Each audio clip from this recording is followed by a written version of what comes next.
Romanos 1, capítulo 1, verso 1. É o primeiro sermão, a introdução de toda essa nossa proposta, tá bom? Paulo, servo de Jesus Cristo, chamado para ser apóstolo, separado para o Evangelho de Deus. Paulo, servo de Jesus Cristo, chamado para ser apóstolo, separado para o Evangelho de Deus. Nós vamos iniciar hoje essa série de mensagens em Romanos. E essa é uma das cartas mais plenas, mais completas, talvez a maior delas.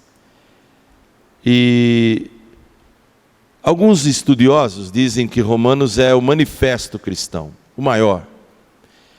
Outros dizem que é o manifesto de liberdade, a maior e mais pura declaração a respeito do Evangelho.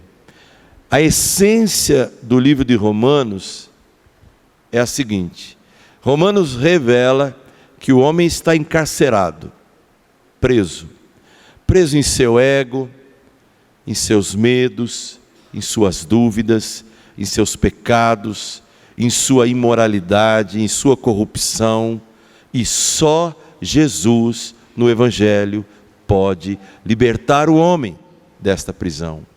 O livro de Romanos é tão maravilhoso, tão perfeito, tão completo em seu conteúdo, que se você der uma folheada nele, você vai começar a leitura do capítulo 1 até o capítulo 11, é um único assunto: doutrinas puras e santas.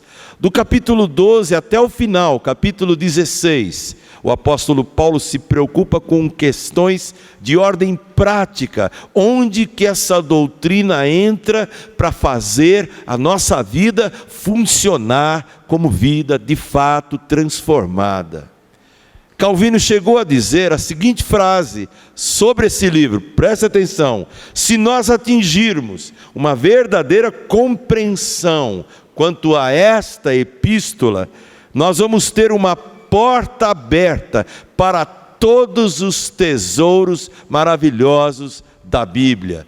Calvino disse isso de uma forma tão clara que, para sintetizarmos o pensamento dele, poderíamos dizer que Romanos é a chave para abrir os tesouros das Escrituras. Quem conhece o livro de Romanos aprende a galgar, a pegar, a mergulhar no baú dos grandes e misteriosos e maravilhosos tesouros da Bíblia Sagrada. E eu gostaria que você pudesse entender o livro, porque nós vamos passar um bom tempo estudando. Uma pergunta de curiosidade: o que Agostinho, Lutero, John Wesley e John Bunyan têm em comum? Alguém pode pensar: nada.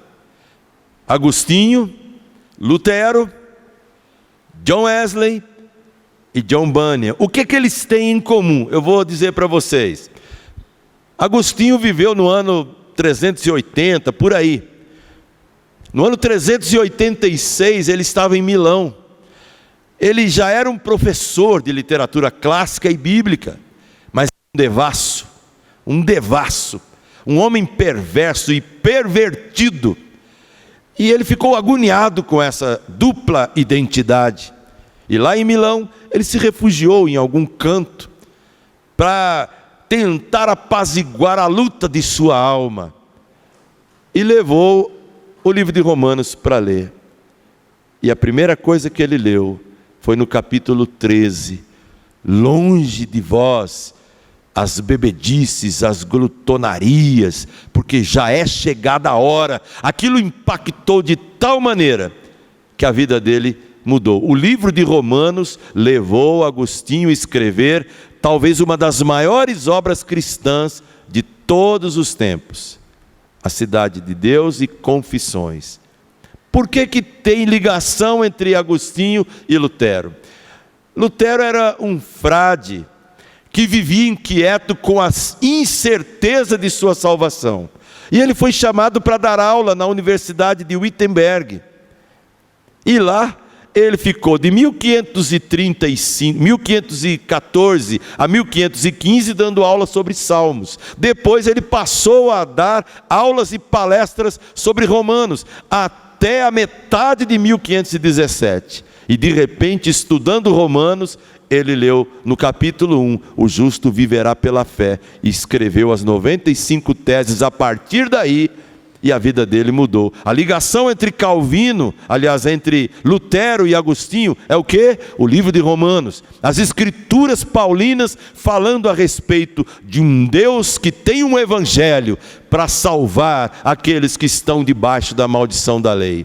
Mas o que tem Wesley a ver com Agostinho e com Lutero? Wesley era um camarada que se transformou aparentemente num pregador, num pastor, embora não fosse convertido. Passou 10 anos pastoreando igrejas, pregando o evangelho, mas não tinha nascido de novo. Até que um dia, lendo o livro de Romanos de novo, ele escreveu o seu diário, que é uma das peças mais impressionantes, e se converte aos 32 anos, por ler a palavra de Deus de alma aberta, principalmente ler Romanos. O livro de Romanos impactou Agostinho, mudou a vida dele, impactou Lutero e mudou a vida do mundo, e o livro de Romanos impactou também a vida de John Wesley. Mas o que tem a ver John Bunyan com tudo isso?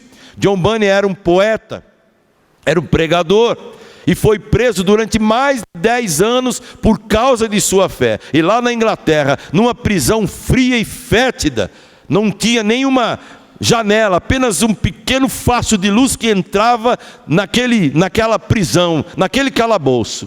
E ele pediu uma Bíblia para ler e começou a ler por Romanos. E escreveu a maior obra depois da Bíblia, o livro mais lido depois da Bíblia, O Peregrino. Porque leu Romanos, Deus mudou a vida dele. Então vejam, 4 homens de 4 épocas, de 4 gerações e de 4 teologias diferentes, todos eles foram impactados pela leitura provocadora e transformadora do livro de Romanos. Se isso aconteceu com eles, eu espero que aconteça comigo, e espero que aconteça com cada um de vocês, porque eu não vou aqui simplesmente pregar num sentido de cumprir tabela, meras formalidades. Eu espero que você vá lendo, eu espero que você saboreie por conta própria a meditação desse livro, e a cada domingo nós traremos alguma palavra diferente sobre esse texto. E a mensagem de hoje, baseada só no versículo 1, é para introduzir todo o assunto. Paulo escreveu no ano 56. Ele desejava visitar Roma, mas ele não tinha ido ainda. O sonho dele era chegar lá. Ele sabia que era uma igreja nascente, uma igreja que tinha na sua membresia 2 tipos de pessoas: judeus convertidos sinceramente e pagãos convertidos poderosamente. Então era uma mistura difícil, parecia água e óleo. Judeus convertidos com aquela mente fechada, radical, farisaica, e gentios, pagãos, que não tinham nenhum conhecimento da graça de Deus, mas estavam congregando juntos na mesma igreja por amor a Cristo. E Paulo, sabedor dessa realidade bendita, quando estava morando em Corinto e passando por lá, desejando ir para Roma, ele escreve essa carta belíssima. E tempos depois, quando ele mora lá, quando ele acaba morrendo lá, ele conhece a igreja para a qual ele enviou a carta no ano 56 da nossa era. E eu gostaria de dar a esse versículo 1, como abertura dos sermões que virão, o seguinte tema, um pouco longo, mas eu preferi assim: o que um homem pensa sobre si mesmo, revela o que ele pensa sobre Deus. O que um homem pensa sobre si mesmo, revela o que ele pensa sobre Deus. Vou ler novamente Romanos 1:1, porque aqui nesse verso, Paulo revela o que ele pensa sobre si mesmo. E, consequentemente, ele deixa claro o que ele pensa sobre o próprio Deus. Abra sua Bíblia, no capítulo 1, no verso 1, que diz assim: Paulo, servo de Jesus Cristo, chamado para ser apóstolo, separado para o Evangelho de Deus. Eu vejo aqui Paulo dizendo de si mesmo 5 coisas. E eu vou usar a expressão autodescrição, autoavaliação, autoconfissão, automissão e autoconsagração. Mas para não embananar tudo, a primeira coisa que Paulo faz é uma descrição de si mesmo. Um homem que tem a devida noção de quem ele é, ele saberá dizer a grande noção que ele tem a respeito de Deus. A primeira coisa que Paulo faz é uma descrição de si. Qual é a palavra que ele usa? Escravo, servo, doulos. Paulo está dizendo: eu sou um escravo, totalmente dedicado ao meu mestre. Um escravo, totalmente disposto a servir, obedecer o meu mestre. Olha a descrição que ele faz. Ele não se apresenta como um grande fariseu, um homem nobre, criado e estudado nas melhores universidades do seu tempo. Ele não se revela como um arrogante, um ególatra. Ele se revela como um escravo. O cristianismo dos nossos dias matou os escravos e colocou semideuses nas bandas de louvor, nos púlpitos e nos ministérios, onde as pessoas parecem chamar para si a adoração por algum talento que possuem, por alguma capacidade oratória que possuem. Mas o maior homem na Bíblia, abaixo de Jesus, pode reparar, foi Paulo. Não é à toa que Deus usou esse homem para escrever metade do Novo Testamento. E ao invés dele falar, eu sou Paulão, o bom da boca, ele diz, eu sou escravo, doulos, eu nasci para me dedicar totalmente ao meu mestre e ao meu Senhor. Essa é a autodescrição que Paulo faz. Mas há uma autoavaliação. Quando ele diz Paulo, ele usa o nome romano. Se ele usasse Saulo, Saulo era o nome judaico dele. Ele usa o nome romano, porque ele era cidadão romano. Ele tinha nascido em Tarsis, que era um protetorado romano. Ele tinha dupla cidadania. Tanto é que, se você ler Atos, lá na frente, Paulo vai reclamar com o governador, que foi chicoteado injustamente, sem direito à defesa, e ele vai dizer, tem gente que paga uma fortuna para ter a cidadania romana, e eu nasci romano, e não me orgulho disso. Então ele se autoavalia como um romano, insignificante, petulante, perseguidor, implacável homem que matou muitos cristãos, e só foi mudado quando tinha cartas de ameaça, com autoridade para matar, rumo a Damasco, e Jesus aparece, e com uma voz de misericórdia pura diz, Saulo, Saulo, por que tu me persegues? Dura coisa é você dar murro na ponta de faca, é recalcitrar contra aguilhão. A maioria dos crentes lê isso e fica pensando que é uma coisa boa. Bom, se você já leu, ou já estudou, já viu algum filme de escravidão, aguilhão tem tudo a ver, tanto com aquelas argolas de ferro que prende pescoço e prende braço e tornozelo e mão e pulso e pelourinho, e leva chibata, e leva chibata, e leva chibata. Ali está o escravo, e por mais que ele se contorça contra os ferrolhos e os aguilhões, ele não consegue se libertar, a não ser que o capataz seja misericordioso, e a não ser que o dono dele diga, pode soltar, ou diga, mate-o.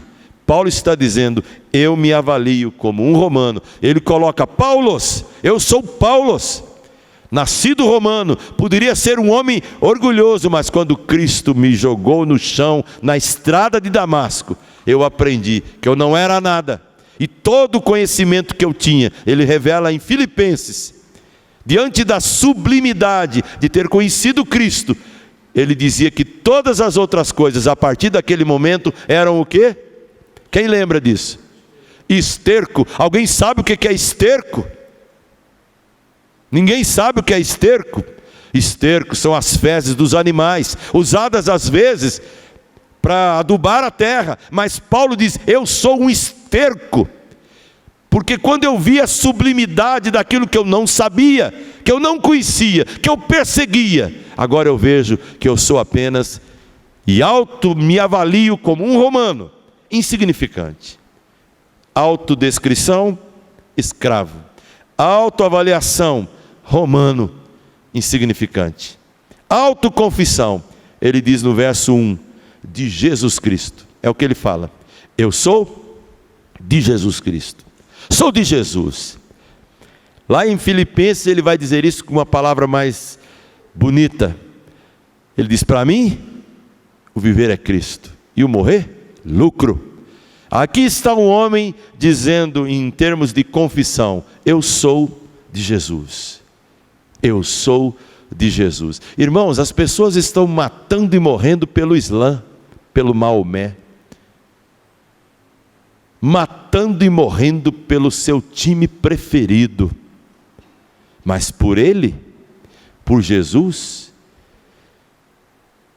há uma reticência, irmãos, segundo o ministério Portas Abertas, em média, desde 2010, 130 a 140 mil cristãos são mortos nos países da janela 1040, em todo o norte da Europa, em toda a Ásia, e ninguém fala, ninguém reclama, mas é entrar um grupo de terroristas na sede do jornal Charlie Hebdo, aí o mundo se levanta, o mundo se revolta contra debochados. Não sou a favor da violência, jamais, nem da violência que dá um tapa na cara de alguém, ou que tira a vida de alguém, mas sou muito contra, indignadamente contra, países, pessoas, instituições religiosas, que não levantam a bandeira para dizer, estão matando 140 mil cristãos por ano, e ninguém fala nada, ninguém abre a boca.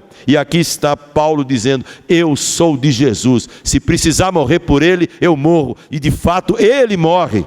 Quando ele encerra a sua palavra ao Timóteo, ele diz, Timóteo, o tempo da minha libação, da minha morte, do meu sacrifício está chegando. Aqui está um homem que tinha opinião a seu respeito muito pequena.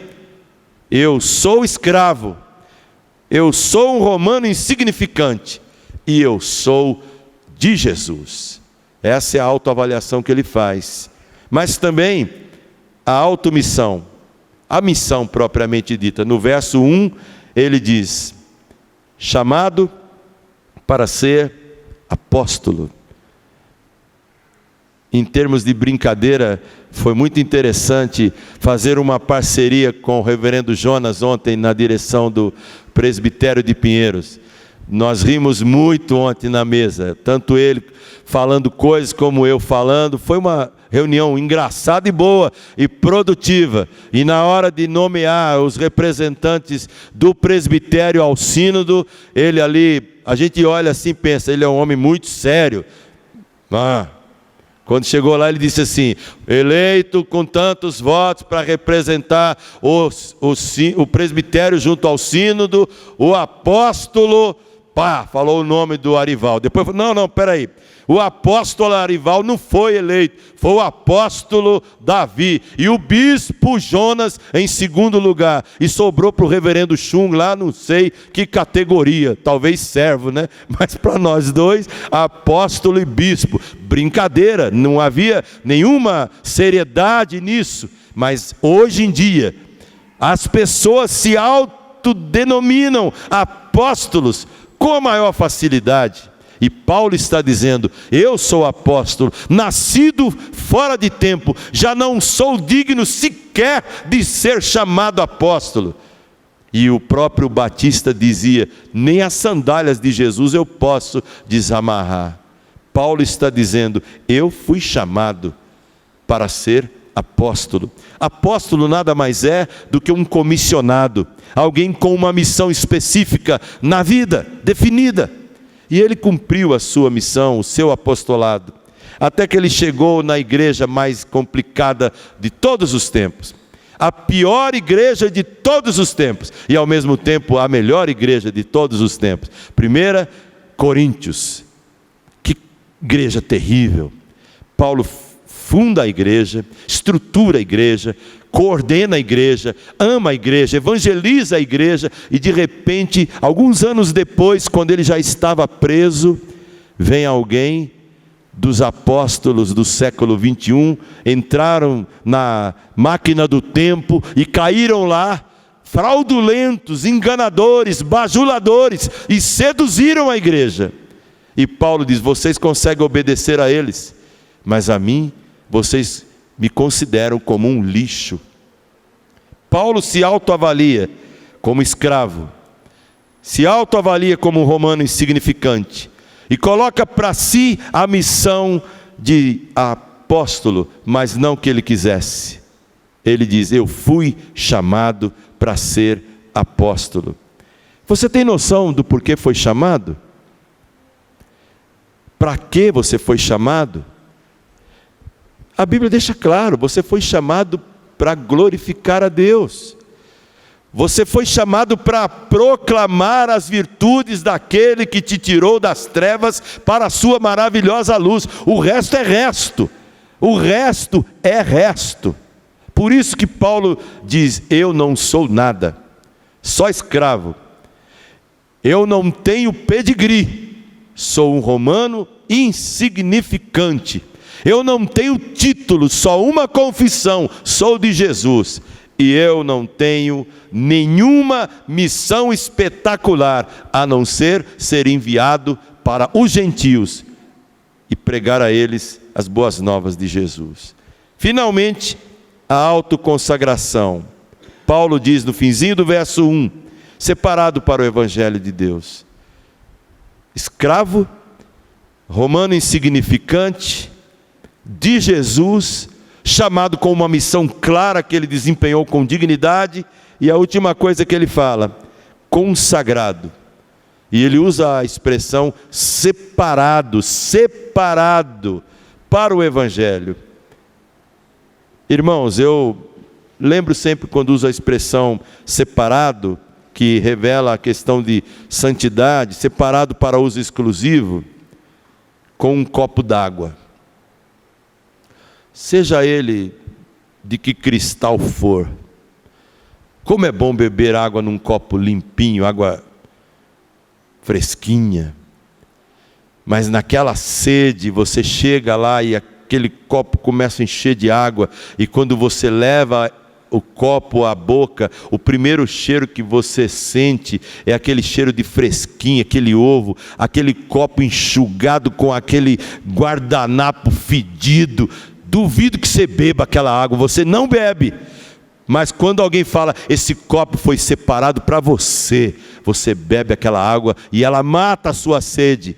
Paulo está dizendo: eu fui separado para o Evangelho, para matar a sede que as pessoas têm de Deus. E esse vaso que sou, Paulo dizia, foi separado e limpo e santificado. Qual é a tua, meu irmão? Qual é a descrição que você faz de si mesmo? Eu sou o dono dessa igreja, quem manda aqui sou eu. Não é o que muita gente diz? Eu sou o dono, o CPF, o CNPJ, é tudo meu. Tem gente que tem isso como orgulho no Brasil. Mas o dono da igreja um dia vai pegar essas cabeças todas e vai esmagá-las debaixo de seus pés. Porque só sobreviverá aquele que se humilha. Mas aquele que se exalta não prevalecerá diante do Senhor servo, que sendo rico se fez pobre, para que pela sua pobreza nós nos tornássemos ricos de graça. Por isso, qual é a descrição que você faz de si mesmo? Se é escravo, amém. A melhor coisa para quem ia para o inferno é dizer: agora eu sou escravo daquele que me comprou e pagou caro, seu sangue limpo e precioso para me resgatar. Qual é a avaliação que você faz de si mesmo? Eu me lembro que nas férias eu e a Chile fomos para uma cidadezinha que não conhecíamos, Monte Verde, perto de Camanducaia, no alto do morro. No mês de janeiro, saímos de 38 graus, chegamos lá 24, de madrugada 12, coberta. Que delícia dormir com coberta. No dia que a gente estava saindo, o dono da pensão estava ali servindo café e a filha dele disse: meu pai é romano. Ele não é italiano, ele nasceu em Roma. Veja como o orgulho de ser romano ultrapassou 2000 anos, e o camarada nascido na Itália tinha que bater no peito e dizer: eu sou romano. É igual alguém fala: eu sou paulistano. Nasci aonde? Nasci em Pinheiros. Pinheiros. Aí vem outro e fala assim: eu nasci em Polvilho, não é? Uma cidade que nós vamos ter que ir lá ordenar. Polvilho, onde é Polvilho? No mapa, onde é que está Polvilho no mapa? Alguém fala: eu nasci em Cabrobró, lá no Nordeste. Nasci em Lagoa Cavada, não sei aonde. Em nenhum momento alguém pode chegar e dizer: eu nasci num lugar santo e tremendo, porque a Bíblia diz que Deus escolheu as coisas loucas desse mundo, aqueles que nada são, para envergonhar e reduzir a nada aqueles que pensam que são alguma coisa. Então, se a sua descrição é de servo, escravo, de paulista insignificante, de mineiro insignificante, de baiano arretado, carente da graça, amém. Se a sua confissão é: sou de Jesus, amém. Se a sua missão é chamado para servir, para ser apóstolo, chamado para cumprir uma missão, se a sua autoavaliação é dizer: sou separado para o Evangelho, não tem nada que me fascine mais do que isso, eu te convido a ler o recado final de Paulo para esses irmãos de Roma. Quando ele termina a carta, antes do capítulo 16, ele fala algo particular para aqueles irmãos. Então, Romanos 15, de 30 a 33, dirija seus olhos para esse trecho. Humildemente ele pede que orem por ele. Olha o que ele fala, e é o que eu falo também. Romanos 15, de 30 a 33. Rogo-vos, irmãos, por nosso Senhor Jesus, rogo também pelo amor do Espírito, que luteis juntamente comigo nas orações a Deus a meu favor, para que eu me veja livre dos rebeldes que vivem na Judéia, e que este meu serviço em Jerusalém seja bem aceito pelos santos, a fim de que, ao visitar-vos pela vontade de Deus, chegue à vossa presença com alegria e possa recrear-me convosco, e o Deus de paz assim seja com todos vós, amém. Olha o que ele pede: ore por minha vida. Eu estou aqui na Judéia e tem gente querendo acabar comigo, tem gente que faz jejum e promete, rapa a cabeça e diz: eu não vou comer enquanto não matar Paulo. E ele fala: orem por mim para que esses rebeldes não consigam o seu intento. Orem para que Deus me conduza um dia, para que eu esteja aí em Roma e eu possa me recrear, me alegrar. E Deus preparou tudo direitinho. Quando ele chega em Roma, ele fica preso 2 anos antes do sacrifício, preso a soldados que trocavam de turno de 6 em 6 horas. Sabe o que aconteceu? Ele fala numa outra carta, em Colossenses, ele diz: os irmãos da casa de César vos saúdam. Ou seja, o camarada era tão escravo, era tão dedicado, que de cada soldado que ficava preso a ele, se tornou um convertido, a ponto de, dentro do palácio de César, uma congregação. Que Deus nos ajude a termos uma opinião muito mínima de nós mesmos, porque aí revelaremos a opinião que temos sobre o nosso grande Deus. Imagina, ele não precisava me salvar, não precisava salvar nenhum de vocês, e o fez. O que esse Deus merece de nós? Tudo. No templo, na vida e na morte. Aqui está um homem. E esse homem vai descortinar a partir de domingo que vem.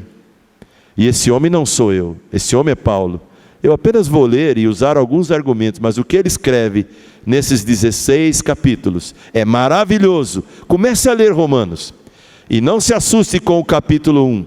Ele é pesado, muito pesado. E muito adequado para os dias do século 21 que estamos vivendo. Não leia em voz alta na empresa, porque se alguém ouvir você ler Romanos 1 na sua empresa, você será demitido. Porque ele fala coisas que ninguém quer mais ouvir. Mas se você tiver coragem, leia, medite e diga: eu sou de Jesus. O resto é resto. Amém e amém.